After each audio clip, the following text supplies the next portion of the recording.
ఈ 2024 సంవత్సరంలో ప్రభు మనకు ఇచ్చినటువంటి మరి యొక్క ఆరాధన క్రమమును బట్టి మనం ప్రభువుకి ఎంతైనా స్తుతింపబద్ధులమై ఉన్నాం. నిత్యంగా మనల్ని ప్రతి రోజు ప్రతి క్షణము కాపాడుతూ ముందుకు నడిపిస్తున్నటువంటి ఆ ప్రభువుకి మనం ఎంతైనా కృతజ్ఞులమై ఉన్నాం. నిజమే, ఆయన ఇంతవరకు కూడా మన జీవితంలో ఎన్నో మేలులు చేశాడు. మనల్ని కాచి కాపాడుతూ ముందుకు నడిపిస్తున్నారు.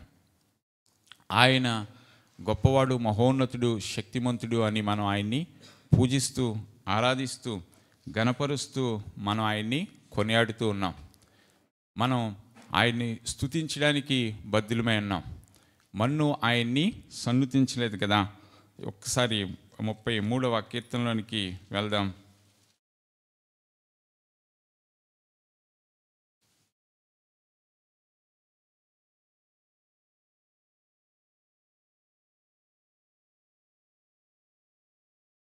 నేను కొన్ని వచనాలు చదువుతున్నాను. నీతిమంతులారా, యెహోవాను బట్టి ఆనందగానము చేయుడి. స్తుతి చేయుట యథార్థవంతులకు శోభస్కరము. సితారాతో యెహోవాను స్తుతించుడి. 10 తంతుల స్వరమండలములతో ఆయనను కీర్తించుడి. 9వ వచనంలో, ఆయన మాట సెలవీయగా దాని ప్రకారమాయెను. ఆయన ఆజ్ఞాపింపగానే కార్యము స్థిరపరచబడెను. ఇటువైపు తిప్పినట్లయితే 21వ వచనంలో, మన ప్రాణము యెహోవా కొరకు కనిపెట్టుచున్నది. ఆయనే మనకు సహాయమును మనకు కేడుమనే ఉన్నాడు. యెహోవా, మేము నీ కొరకు కనిపెట్టుచున్నాము, నీ కృప మా మీద నుండునుగాక. నీతిమంతులు ఆయన్ని స్తుతిస్తారంట. నిజమే, మనల్ని ఆయన ఎన్నుకున్నప్పుడు అప్పటి వరకు కూడా మనం ప్రభువుని ఎలా స్తుతించాలో మనకు తెలియదు. అప్పటి వరకు కూడా ఆయన్ని ఎలాగూ ఆరాధించాలో మనకు తెలియదు. తర్వాత మనల్ని ఆయన విమోచించిన తర్వాత, మనల్ని ఆయన రక్షించిన తర్వాత, ప్రభువు నా ఎడల ఈ కార్యం చేశాడు, ప్రభువు నన్ను దర్శించాడు, ప్రభువు ఈ యొక్క బంధకాల నుంచి విడిపించాడు అని మనం ఆయన్ని పూజించడం మొదలుపెట్టాం, స్తుతించడం మొదలుపెట్టాం, ఆరాధించడం మొదలుపెట్టాం. అసలు ప్రభువుని మనం ఎందుకు ఆయన్ని స్తుతించాలి? ప్రభువుని ఆయన్ని ఎందుకు మనం స్తుతించాలి? ఎందుకు మనం ఆయన్ని స్తుతించాలంటే, మనల్ని ఈ లోక పాపముల నుండి విడిపించినందుకు మనం ఆయన్ని స్తుతించాలి. ఎందుకు ఆయన్ని స్తుతించాలి? ఆయన్ని మనల్ని రక్షించినందుకు మనల్ని స్తుతించాలి. జీవం గల దేవుణ్ణి మనం ఆయన్ని స్తుతించాలి. సర్వభూమికి రాజు ఉన్నాడు కాబట్టి మనం ఆయన్ని స్తుతించాలి. అదే కాదు, ఆయన ప్రభువులకు ప్రభు ఉన్నాడు, రాజులకు రాజు ఉన్నాడు. ఆయన ఈ భూలోకములని రాజ్యములన్నిటినీ ఆయన ఏలుతున్నాడు కాబట్టి ఆయన్ని స్తుతించాలి. సమస్తము ఆయన చేతుల్లో ఉన్నవి కాబట్టి, ఆయనకు మాత్రమే సాధ్యం కాబట్టి, ఆయనకు అసాధ్యమైనది ఏదీ లేదు కాబట్టి మనం ఆయన్ని స్తుతించాలి. ఎందుకు ఆయన్ని మనం స్తుతించాలి?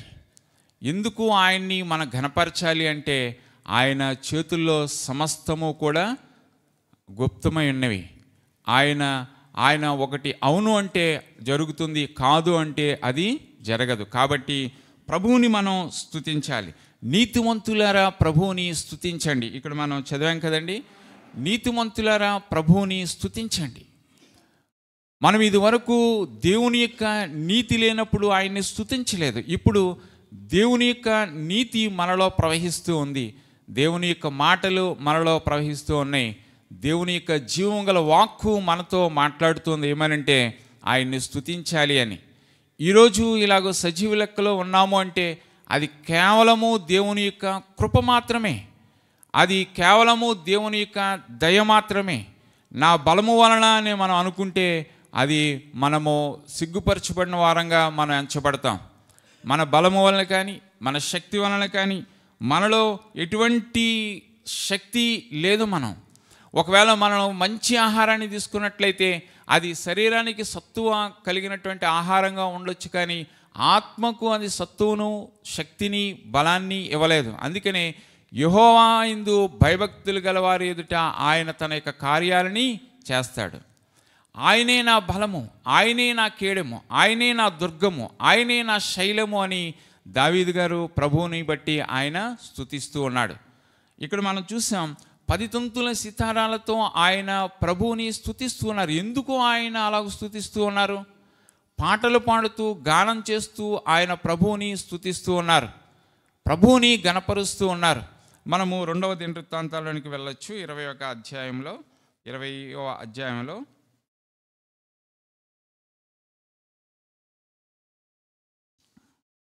ఇక్కడ మనం ఒక వృత్తాంతాన్ని, ఒక కథను, జరిగినటువంటి సన్నివేశాన్ని మనం చూడవచ్చు. ఇక్కడ కొంతమంది అమ్మోనీయులు, మోయాబీయులు, మెయోనీయులు కొందరు దండెత్తి యెహోషాపాతు రాజు మీదకు వస్తూ ఉన్నారు. ఈ సైన్యమంతటినీ కూడా యూదా వారి మీదకు వచ్చినప్పుడు వారు కలవరము చెంది, రాజా, యెహోషాపాతు రాజా, వీరందరూ కూడా ఇప్పుడు మన మీదకు వస్తూ ఉన్నారు, మనం ఏం చేయాలి? ఇలాంటి పరిస్థితుల్లో మనము తప్పించుకోవాలి అని వారు ఆలోచన చేస్తూ ఉన్నప్పుడు ఇక్కడ 3వ వచనంలో చూస్తే, అందుకు యెహోషాపాతు, భయపడుకుడి, యెహోవా యొద్ద విచారించుటకు మనస్సు నిలుపుకొని యూదా అంతటా ఉపవాసము ఆచరిద్దాం. దండెత్తి వస్తున్నటువంటి ఈ జనులను నిర్మూలించగల శక్తి ఎవరికి ఉందంటే నా యొక్క ప్రభువుకు మాత్రమే ఉంది. మనము స్తుతులతో ఆయన్ని ఆహ్వానిద్దాం, మన మధ్యలోనికి ఆయన ఆహ్వానిద్దాం, మన సమాజంలోనికి ఆయన ఆహ్వానిద్దాం, ఆయనకు మన స్తుతులు చెల్లిద్దాం. ఇంతవరకు ప్రేమించిన ఆయన, ఇంతవరకు మనల్ని సజీవ లెక్కలో ఉంచిన ఆయన, ఇంతవరకు మనల్ని కాపాడిన ఆయన ఈ సైన్యం ముందు కూడా మనల్ని నిలబెట్టగలడు. వారి యొక్క విశ్వాసం చూడండి. అందుకే వారు ఏమంటూ ఉన్నారంటే, యెహోవా యొద్ద విచారణ చేద్దాం. అయ్యా, యెహోవా యొద్ద మనం విచారణ చేద్దాం. తన యొక్క జనులతో యెహోషాపాతు రాజు మాట్లాడుతున్నాడు. ఏమనంటే, తన యొక్క జనులతో మనము యెహోవా యొద్ద విచారణ చేద్దాం. మనల్ని ప్రేమించిన ప్రభువు, మనల్ని బ్రతికించిన ప్రభువు, మనల్ని నిలబెట్టిన ప్రభువు, మనల్ని నడిపిస్తున్న ప్రభువు ఇక ముందు కూడా మనల్ని నడిపించగలడు. ఈ యొక్క యుద్ధము చేసేది యెహోవాయే, మనము కాదు. మన వలన ఏమీ అవదు. కానీ మనం చెల్లించవలసింది ఏంటంటే ఆయనకు స్తుతులు చెల్లిద్దాం. ఆయన ఏమై ఉన్నాడో మన జీవితం పట్ల, మన యొక్క సమాజం పట్ల, మన యొక్క సంఘం పట్ల, మన యొక్క కుటుంబం పట్ల, మన యొక్క సైన్యం పట్ల, మన యొక్క ఈ రాజ్యం పట్ల ప్రభు ఏమై ఉన్నాడో మనం ఆయనకు స్తుతులు చెల్లిద్దాం. నిజమే, మన పట్ల ఆయన ఏమై ఉన్నాడో మనం ఆయన యుద్ధ విచారణ చేయవలసిన వారమై ఉన్నాం. అందుకనే ప్రభువుకు మనం ఎల్లప్పుడూ కూడా కృతజ్ఞతతో స్తుతులు చెల్లించాలి, ఆయనని మనం గణపరచాలి. ఎవరు దేవుణ్ణి స్తుతిస్తారు? ఎవరు దేవుణ్ణి స్తుతిస్తారు? సర్వ శరీరులు దేవుణ్ణి స్తుతిస్తారు. ప్రాణులు దేవుణ్ణి స్తుతిస్తాయి, జీవులు దేవుణ్ణి స్తుతిస్తాయి. జీవము గల దేవుణ్ణి జీవము గల మనుషులు స్తుతిస్తారు. మన్ను ఆయన్ని సన్నుతించలేదు కదా, జీవంతో ఉన్నవారే కదా స్తుతించాలి. అందుకే మనం అందరము కూడా ఇక్కడికి ఎందుకు వచ్చామంటే ప్రభువుకు స్తుతులు చెల్లించడానికి. మనలో ఆయన జీవం ఉంది, మనల్ని ఆయన బ్రతికించాడు, మనల్ని సజీవ లెక్కలో ఉంచాడు, మనల్ని విమోచించాడు, క్రీస్తు యొక్క రక్తం చేత మనల్ని కొన్నాడు. అందుకే మనం ఆయన్ని స్తుతించాలి, మనం కీర్తనలతో ఆయన్ని స్తుతించాలి, మన యొక్క పాటలతో ఆయన్ని ఘనపరచాలి. అప్పుడు యెహోషాపాతు రాజు ఏమని చెప్తున్నాడంటే 6వ వచనంలో, మా పితరుల దేవా యెహోవా, నీవు ఆకాశమందు దేవుడవి ఉన్నావు. 6వ వచనంలో, యెహోవా నీవు ఆకాశమందు దేవుడవి ఉన్నావు, అన్యజనుల రాజ్యమును ఏలువాడవు నీవే, నీవు బాహుబలము గలవాడవు, పరాక్రమము గలవాడవు, నన్ను ఎదిరించుటకు ఎవరికి నీ బలము చాలదు. నిన్ను ఎదిరించుటకు ఎవరికి నీ బలము చాలదు. అన్యజనుడు, ఇక్కడ మనం ఒకటి చూడొచ్చు, అన్యజనుల రాజ్యములను ఏలువాడవు నీవే. అన్యజనుల రాజ్యాలను ఏలువాడవు నీవే. మన ముందు చాలా సవాళ్లతో కూడినటువంటి పరిస్థితులలో మనం ఉన్నాం. ఎందుకంటే మనము చాలా భయంకరమైనటువంటి దినాల్లో జీవిస్తూ ఉన్నాం. పరిస్థితులు తారుమారు అవుతూ ఉన్నాయి, కానీ జీవము గల దేవుణ్ణి మనం పూజిస్తూ ఉన్నాం. మనము జీవము గల దేవుణ్ణి పూజిస్తూ ఉన్నప్పుడు ఆయన చూస్తూ ఊరుకుండేవాడు మాత్రం కాదు, చూస్తూ ఊరుకుండేవాడు కాదు. ఆయన తన మాట సెలవిస్తే అది ఆటం బాంబు కన్నా చాలా స్పీడ్గా దాని యొక్క కార్యాన్ని, దాని యొక్క పనిని నెరవేరుస్తుంది. ఒక ఆటం బాంబే, అణుబాంబే తన యొక్క పనిని క్షణాల్లో నెరవేరుస్తుంది. తెలుసండి, దాని యొక్క రిమోట్ని ఉపయోగించినప్పుడు, రిమోట్ ఉపయోగించి ఏ క్షణంలో ఆ బాంబు పేల్చాలో వారు నిర్ణయించిన దాని ప్రకారం దాన్ని ఉపయోగిస్తే క్షణాల్లో అది స్ప్రెడ్ అవుతుంది. కానీ దానిని కలుగజేసినటువంటి మానవునికి జ్ఞానం ఇచ్చిన మహోన్నతుడు శక్తిని ఉపయోగిస్తే దానికన్నా చాలా ఇంకా 1000 రెట్లు స్పీడు ఆ పని జరిగిద్ది. దేవుడు ఎందుకో చూస్తూ ఉన్నాడు, దేవుడు ఎందుకో సమయం ఇస్తూ ఉన్నాడు. దేవుడు చూస్తూ ఊరుకుండేవాడు మాత్రం కాదు. అన్యజనుల రాజ్యములను ఏలువాడు ఆయనే. అదే మనం చూస్తూ ఉన్నాం. అందుకని యెహోషాపాతు రాజు దేవుని యొద్ద మొరపెడుతూ ఉన్నాడు. జీవము గల దేవుణ్ణి మనం కలిగి ఉన్నాం, ఆయన సర్వశక్తిమంతుడు. ఇంకా కిందకు చూస్తే, కీడైనను వారు అందులో నివాసం చేసి, కీడైన యుద్ధమైనను తీర్పైనను తెగులైనను కరవైనను మా మీదకి వచ్చినప్పుడు మేము ఈ మందిరము ఎదుటను నీ ఎదుటను నిలబడి మా శ్రమలలో నీకు మొర్రపెట్టిన ఎడల. కీడు సంభవిస్తుంది నిజమే, అపాయం వస్తుంది నిజమే, కానీ మనం దేవుని యొద్ద మొరపెట్టాలంట.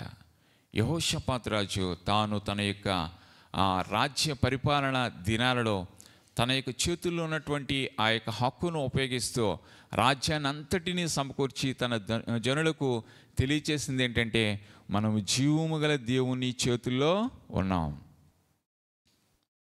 పరిస్థితులను బట్టి మనం ప్రభువుకి స్తుతులు చెల్లించాలి నిజమే.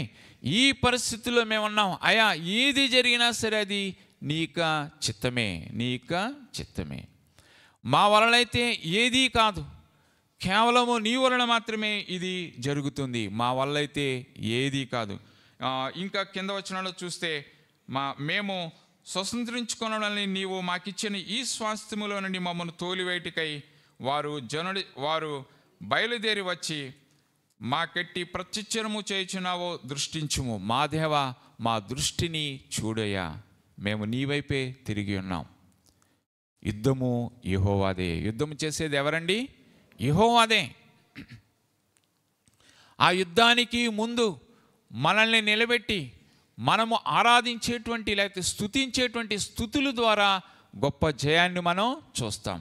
యెహోషాపాతు రాజు కూడా అదే ఇక్కడ చేశాడు. మనం 21వ వచనంలో చదువుకుందామండి. మరియు ఒకళ్ళు చదవండి.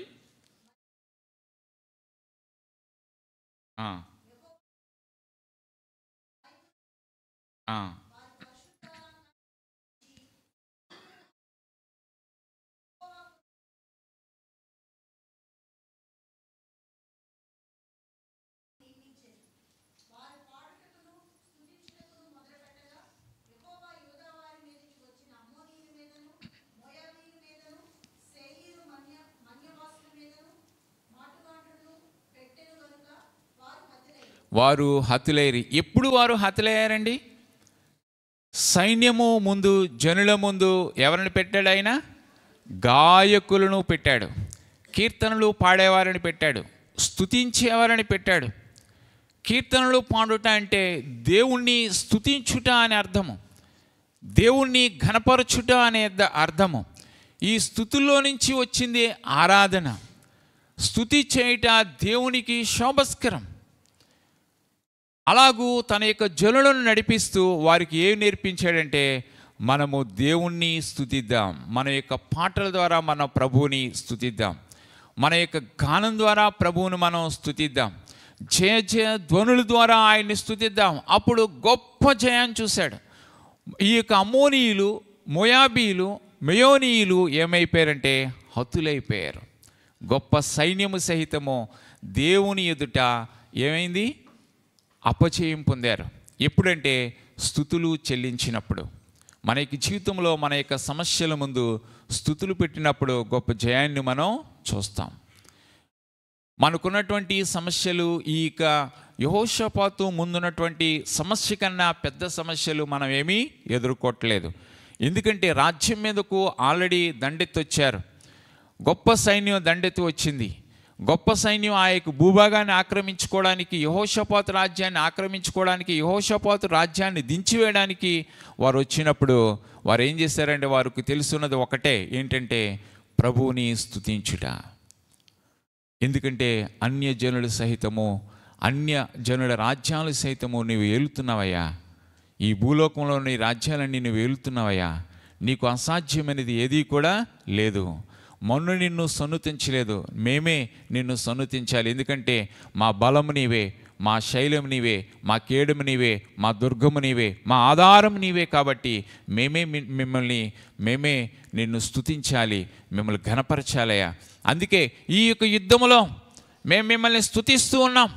గాయకులను నేను సిద్ధపరిచాను, వారిని ముందు పెడుతూ ఉన్నాను. వారు నడుస్తూ ఉన్నారు, గానం చేస్తూ ఉన్నారు, కీర్తిస్తూ ఉన్నారు. యుద్ధము యెహోవాదే. ఇప్పుడు యుద్ధములో ఏం చూశాడండి ఆయన? గొప్ప జయాన్ని చూశాడు. సైన్యం అంతా కూడా హతులైంది. కాబట్టి నిజమే, మన యొక్క స్తుతుల ముందు మనము స్తుతులు చెల్లించుటకు ముందు మన యొక్క కీర్తనలతో ఆయన్ని ఏం చేయాలి? స్తుతించాలి, ఆరాధించాలి. నిజమే, ఆయన్ని గణపరచాలి. మనము సృష్టికర్తను ఆరాధిస్తూ ఉన్నాం. సృష్టి అంతటిని కలుగ చేసినటువంటి ఆ యొక్క నాథుణ్ణి ఆరాధిస్తూ ఉన్నాం. దావీదు మహారాజు కూడా తన యొక్క తంతి వాద్యములతో, తంబుర సితారాలతో ఆయన ఏం చేశాడంటే ప్రభువుని స్తుతించాడు. తనకు ఆపదలు వచ్చినాయి. ఆ యొక్క కొండలలో, గుహలలో నడుస్తూ సౌలు దగ్గర నుంచి వచ్చినటువంటి ఆ యొక్క శత్రుభావాన్ని ఎదుర్కొంటూ, నిజమే ఇప్పుడు నా ప్రాణం ఎలాగూ రక్షించబడుద్ది అని ఆయన అనుకున్నప్పుడు కూడా దేవుడు ఆయన ఏం చేశాడంటే రక్షించాడు. భయంకరమైనటువంటి పరిస్థితుల్లో కూడా ఆయన్ని, తన యొక్క ప్రాణాన్ని కాపాడాడు. ఎప్పుడంటే ఆయన అలాంటి శత్రువు తన మీదకు వచ్చినప్పుడు కూడా ఆయన ఏం చేశాడంటే ప్రభువుని స్తుతిస్తూ, తన యొక్క వీణా వాద్యాన్ని వాయిస్తూ, ప్రభువులో ఆయన ధ్యానిస్తూ, ప్రభువుకు కృతజ్ఞతలు తెలుపుతూ, ఆయన ప్రభువుతో స్నేహం చేస్తూ, ప్రభువుతోనే నడుస్తూ, నీవు తప్ప నాకెవరూ కూడా ఇక్కడ లేరయ్యా అని హృదయంతో ఆయన పలుకుతూ మాట్లాడాడు. కాబట్టే ఆయన శత్రువు నుండి కూడా విడిపించబడ్డాడు. శత్రువు కూడా ఏమీ చేయలేకపోయాడు. మరణాపాయ బంధక సమయాలు వచ్చినప్పుడు కూడా ఆయన ఓడిపోలేదు, జయం పొందాడు. ఎందుకంటే ఆయన తన తంతి సితారా వాద్యాలతో ప్రభువును స్తుతిస్తూ, ఆరాధిస్తూ, ఘనపరుస్తూ ముందుకు వెళ్ళాడు. నిజమే, మనం ఇక్కడికి వచ్చినప్పుడు దేనికి వచ్చామంటే ప్రభువుని స్తుతించడానికి వచ్చాం. ఇక్కడ మనం ప్రభువుని సమాజంగా, సంఘముగా, కుటుంబముగా ఆరాధించడానికి మనం వచ్చాం. ప్రభువుకి కృతజ్ఞతలు తెలుపుకోవడానికి వచ్చాం. సంఘపరంగా కృతజ్ఞతలు తెలుపుకోవడానికి వచ్చాం. ఈ సమాజంలో సంఘముగా చేరి మనం ప్రభువుని స్తుతించడానికి వచ్చాం. కాబట్టి మనందరం కూడా ఏకభావంతో ప్రభువుని స్తుతించవలసిన వారమై ఉన్నాం. స్తుతింపబద్ధులమై ఉన్నాం. ఆయన్ని ఆరాధించబద్ధులమై ఉన్నాం. ఆయన్ని ఘనపరచవలసిన వారమై ఉన్నాం. ఎందుకంటే మనము మన యొక్క ఆరాధన మీద ఆసీనుడైన వాడు ఆయన. ఆయన్ని మనం ఎలాగూ ఆరాధించాలంటే ఆరాధన అంటే అర్థం ఏంటంటే ప్రభువు మన పట్ల చేసినటువంటి దానిని భక్తిభావంతో, గౌరవంతో ఆయన్ని ఆస్వాదించడమే ఆరాధన అండి. స్తుతులు వేరు, ఆరాధన వేరు. ఆ స్తుతుల్లో నుంచి వచ్చిందే ఆరాధన. భక్తిభావంతో ఆయన్ని గౌరవించడమే ఆరాధన. ఆ గౌరవం అంటే ఏంటంటే మన యొక్క హృదయము ఆయనతో విలీనమవడమే ఆ యొక్క ఆరాధన. మన యొక్క హృదయము ఆయనతో కలిసిపోవడమే ఆరాధన. అంటే ఆయనతో విలీనమవడమే ఆరాధన. ఆయనకు మనకు మధ్యలో ఇక ఏ భావము లేకపోతే ఏ యొక్క అంతర భాగం ఉండదు. ఆయనతో మనం విలీనం అవడమే ఆ యొక్క ఆరాధన. నిజమే, పూర్వం పాత నిబంధన గ్రంథ రోజుల్లో ఎవరు ఆయన ఆరాధించేవారంటే, ఎవరు ఆరాధించేవారండి? యాజకుడు మాత్రమే లోపలికి వెళ్ళి ఆరాధించేవాడు. కానీ క్రొత్త నిబంధన కాలంలో దేవుడు మన కొరకు తన యొక్క సిలువలో రక్తాన్ని చిందించి ఆ అడ్డాన్ని తీసివేసి ఎప్పుడైనా మనం ఆరాధించవచ్చు. నిన్ను నన్ను మనం ఆరాధించేటువంటి వారినిగా ఆయన మనల్ని సమీపస్తులుగా చేశాడు. ఎప్పుడైనా ఆరాధించవచ్చు. మనం ఎప్పుడైనా సమాజముగా కూడి ఆయన గణపరచవచ్చు. ఎప్పుడైనా ప్రభువుని సేవించవచ్చు. మనం ఆరాధనను ఆయనకు అర్పించవచ్చు. ఆ నిబంధన తొలగిపోయింది. పాత నిబంధనలో ఆ ఆరాధన హక్కు ఎవరికి ఉండేదంటే ఆ పరిశుద్ధత కలిగిన ఆ ఒక్కనికే ఉండేది. కానీ తర్వాత ఈ హక్కు అందరికీ కూడా దేవుడు అనుగ్రహించాడు. మనం ఆయన్ని ఆరాధించబద్ధులమై ఉన్నాం. ఎందుకంటే యెహోవాను వెతకడానికి మనం ఆయన సన్నిధికి వెళదాం రండి. మనం ఆయన సన్నిధిలో కూడి ఆరాధిద్దాం రండి, కూడి ఘనపరుద్దాం రండి. నిజమే, ఆయన అట్టి ఆరాధన క్రమాన్ని మనకు అందించినటువంటి ఆ యొక్క ప్రభువుని మనం ఎంతైనా ఘనపరచవలసిన వారమే ఉన్నాం. ఎర్ర సముద్రం, రెడ్ సీ అనేటువంటి చెప్పేటువంటి ఆ యొక్క ఎర్ర సముద్రం ముందు ఒక గుహ ఉంది. ఒక పర్వతంలాగా ఉన్నటువంటి దానిలో ఒక గుహ ఉంది. ఆ గుహ దగ్గర ఒక రోజున ఆయన కొంతమంది గొర్రెల కాపరులు గొర్రెలు కాస్తూ ఉన్నారంట. అలాంటి సమయంలో ఒక గొర్రె తప్పిపోయింది. అయ్యో, ఈ గొర్రె ఒకవేళ సముద్రంలోనికి పడిపోయిందంటే సముద్రంలో పడలేదు. ఎందుకంటే ఎర్ర సముద్రంలో గొర్రె ఒకవేళ పడిపోయినా, మనిషి ఒకవేళ పడిపోయినా, లేకపోతే మనుషులు ఆ ఎర్ర సముద్రంలో ఈత కొట్టినా మునగరు. ఎందుకంటే దానిలో సాంద్రత కలిగినటువంటి నీరు ఉంది కాబట్టి ఏ మనిషి కూడా మొలగడు. మనం ఈత కొట్టినట్లయితే తేలుతూనే ఉంటాం. అందులో ఉన్నటువంటి రహస్యం అదే. ఎంత లోతులో ఉన్న దానిలోనికి మనం దిగినా సరే మునిగిపోం, తేలుతూనే ఉంటాం. అయ్యో, ఈ గొర్రె ఎక్కడికి వెళ్ళిపోయిందని గొర్రెల కాపరులు వెతుకుతూ ఉంటే ఆ గుహ కనిపించింది. అక్కడ ఆ గుహలోనికి ఒకవేళ ఈ గుహలోనికి వెళ్ళిందేమో అని రాళ్ళు విసురుతూ ఉన్నారు, కానీ కనిపించట్లేదు. ఒకసారి అలా రాళ్ళు విసురుతూ ఉంటే ఒక రాయికి పెద్ద సౌండ్ వచ్చింది. ఆ సౌండ్ రాగానే ఏంటో ఇక్కడ లంకి బిందుల్లా ఉన్నాయి, బంగారపు గనుల్లాగా ఉన్నాయి అని లోపలికి వెళ్ళి ఒక కుండ ఉంది. ఆ కుండను బయటికి తెచ్చారు. తెచ్చి దాన్ని కుండను బద్దలు కొడితే అందులో ఏమున్నాయంటే కొన్ని పత్రాలు ఉన్నాయి. ఆ పత్రాలను తెరిచి ఆయన ఇంటికి తీసుకుని వెళ్ళి ఆ పత్రాలను ఏం చేశాడంటే కాగితాలని ఇంటి మీద చక్కగా అలా లైన్గా ఆరబెట్టాడంట. లైన్గా ఆరబెడితే ఆ యొక్క ఇజ్రాయెల్ దేశంలో అటువైపు వెళుతున్నటువంటి ఒక ఆర్కియాలజిస్ట్ చూసి ఈ పత్రాలు ఎక్కడి అసలు ఈయనకో అని ఆ పురాతన గ్రంథ లేఖనాల లిఖితపూర్వకమైనటువంటి ఆ ఆధారాలు ఉన్నటువంటి వాటిని ఈయన కనుగొని ఆ పత్రాలు ఆయనకు పిలిచి నీకు ఎక్కడి అంటే వివరాలు చెప్పాడు. అప్పుడు ఇవి నాకు కావాలి, ఇదిగో నీకు ఇంత మనీ ఇస్తానని డబ్బు ఇచ్చి అవి సొంతం చేసుకుని ఇంటికి వెళ్ళి వాటిని జాగ్రత్తగా పరిచి చూశాడంట. చూస్తే అది ఏంటంటే యెషయా గ్రంథం యొక్క ఆ లిపి దానిలో నింపబడి ఉంది. అప్పుడు ఆయన వాటిని ప్రపంచానికి అందించాడు. ఏమనంటే ఇదిగో ఎప్పుడో దేవుని చేత రాయించబడినటువంటి ఈ గ్రంథంలో ఉన్నటువంటి యెషయా ప్రవక్త రాసిన లేఖనాలన్నీ కూడా నా దగ్గర ఉన్నాయని. ఇప్పుడు అవి ఎలాగ ఉంచారో తెలుసండి? ఒక మంచి ప్రపంచంలోని అత్యంత అత్యాధునికమైనటువంటి వాటి చుట్టూ అవి అంటించి, ఒకవేళ ఎవరైనా సరే ఇది లేఖనాలు కరెక్ట్ కాదు, ఇవి మానవుడు రాసినటువంటి మాటలు అని అనడానికి వీలు లేకుండా వాటిని ఒకవేళ ఎవరైనా వాటి మీద దాడి చేసినా, బాంబు వేసినా, ఏం వేసినా సరే భూమి లోపలికి ఎలాగ వెళ్తాయంట? అవి లోపలికి వెళ్ళిపోయి భద్రము చేయబడి మరలా పైకి వస్తాయంట. ఎవరైనా దాని మీద అటాక్ చేసి బాంబు వేసినా సరే. అంటే అంత భద్రంగా ఉంచబడింది దేవుని యొక్క వాక్యం. నిజమే, ఈరోజు మన యొక్క చేతుల్లో దేవునికి వాక్యం విరివిగా లభిస్తూ ఉంది. కానీ కొన్ని ప్రదేశాల్లో, కొన్ని ప్రాంతాల్లో ఈ వాక్యము విరివిగా లభించేటువంటి అవకాశం లేదు. చాలామంది వీటిని కొన్ని పత్రాల కింద, కొన్ని పేజెస్ కింద తీసుకొని చదువుకుంటూ, పేజీలు మార్చుకుంటూ, గ్రంథాలు మార్చుకుంటూ చదువుతూ ఉన్నారు. కానీ మనం ఉదయకాలంలోనే లేచి ప్రభు యొక్క లేఖనాల్ని చదివేటువంటి ఆ భాగ్యాన్ని మనం చాలామంది కోల్పోతూ ఉన్నాం.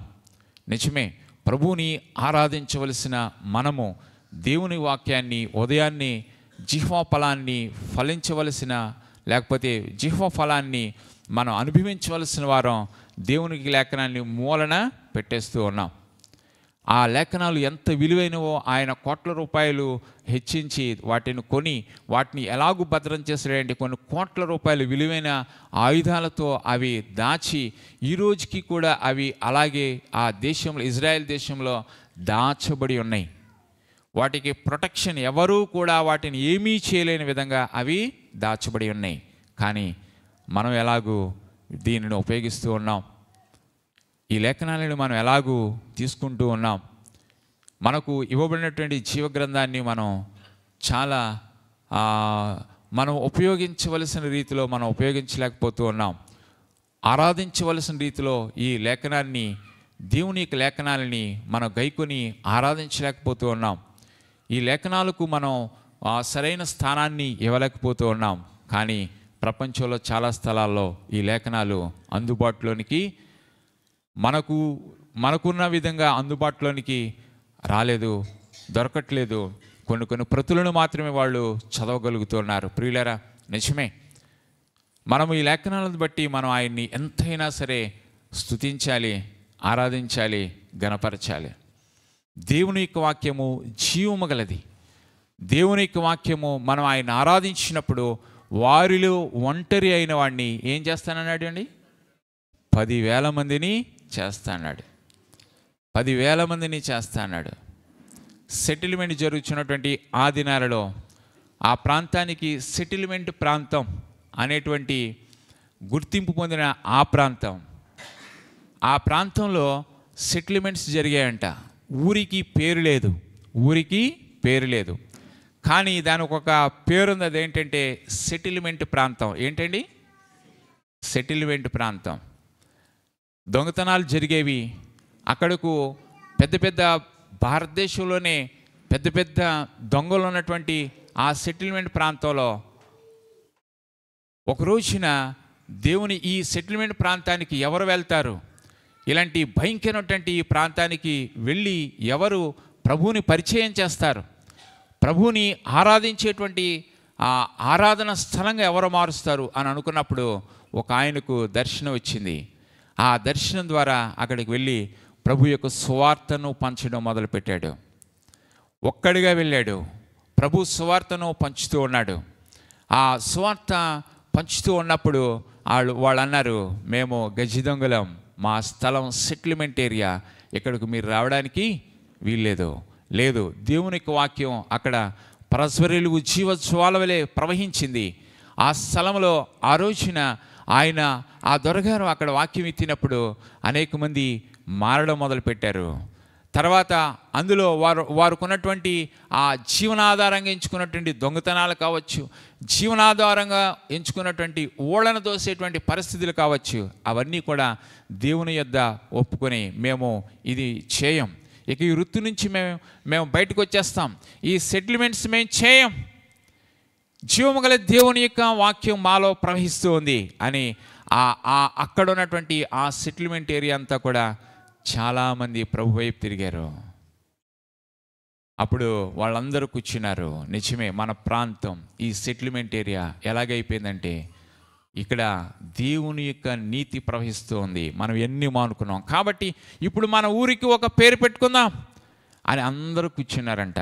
కూర్చుని మాట్లాడుకుంటూ ఉంటుండగా ఏం పేరు పెట్టాలి అనుకుంటుండగా అప్పుడు అందులో కొంతమంది అన్నారంట, మనల్ని ఒక దొరగారు వచ్చి ఇక్కడకు నడిపించారు కాబట్టి ఆయన పేరే స్టువర్ట్, అందుకని దానికి ఏం పేరు పెట్టుకుందామండి? స్టువర్ట్ పురం అని పెట్టుకుందాం. వారిలో ఒంటరి అయిన వాడు ఏమయ్యాడండి? 10,000 మంది అయ్యారు. ఈ రోజున అక్కడ 10,000 మంది కాదండి, ఊరు మొత్తం మారిపోయింది. దేవుని యొక్క ఆరాధన స్థలంగా మారిపోయింది. జీవమగల దేవుని వాక్యము ప్రవహించింది. వారు ఏమనుకున్నారంటే ఈ సెటిల్మెంట్ ఏరియా జీవమగల దేవుని స్థలముగా మారాలనుకున్నారు. ఒక్కరు ప్రభువుని ఆరాధించడానికి అక్కడ నిలబడ్డారు. ఈ రోజున లక్షల మంది అక్కడ ప్రభువుని ఆరాధిస్తూ ఉన్నారు. ఊరు మారిపోయింది. ప్రియులారా, నిజమే, ఆరాధనలో ఎంత శక్తి ఉందో మనము గ్రహించగలిగితే, ఆయన స్తుతించుటలో ఎంత శక్తి ఉందో మనం గ్రహించగలిగితే, మనం ఆయన్ని స్తుతించకుండా, ఆయన్ని ఆరాధించకుండా మనం ఉండలేం. వ్యక్తిగత జీవితంలో కావచ్చు, సంఘ జీవితంలో కావచ్చు, కుటుంబ జీవితంలో కావచ్చు, సమాజ జీవితంలో కావచ్చు, ఆయన్ని స్తుతించినప్పుడు స్తుతి శక్తిని విడుదల చేస్తుంది. ప్రార్థన పరిస్థితులను మారుస్తుంది. ఆ ప్రార్థనలో నుంచి వచ్చిందే స్తుతి, ఆ స్తుతుల్లో నుంచి వచ్చిందే ఆరాధన. ఆరాధన దేవుని ఆంతర్యంలోనికి తీసుకుని వెళ్తుంది. ఆరాధన దేవుని అంతరాత్మతో నింపబడుతుంది. ఆరాధన దేవునితో అనుసంధానం అవుతుంది. అందుకనే మనము స్తుతుల సింహాసనాసీనుని ఆరాధిద్దాం, ఆయన గణపరుద్దాం. మనం మౌనంగా ఉండుట దేవునికి ఇష్టం కాదు. మనము అలాగూ మౌనంగా ఉంటే దేవుడు చూస్తూ ఊరుకుండేవాడు కూడా కాదు. ఎందుకంటే జీవము గల దేవుణ్ణి మనం కనుగొన్నాం కాబట్టి ఆ జీవము గల దేవుణ్ణి మనం ఆరాధించు బద్దులమై ఉన్నాం. ఆ ఆరాధనకు పాత్రుణ్ణి మనం అనుభవిద్దాం. ఆ అనుభవంలోనికి మనం వెళ్దాం. అట్టి ఆరాధన, అట్టి స్తుతి, అట్టి యాగము మనం అర్పించుటకు తగిన వారంగా ప్రభువు మనల్ని చేయనుగాక. ఆమేన్. మనం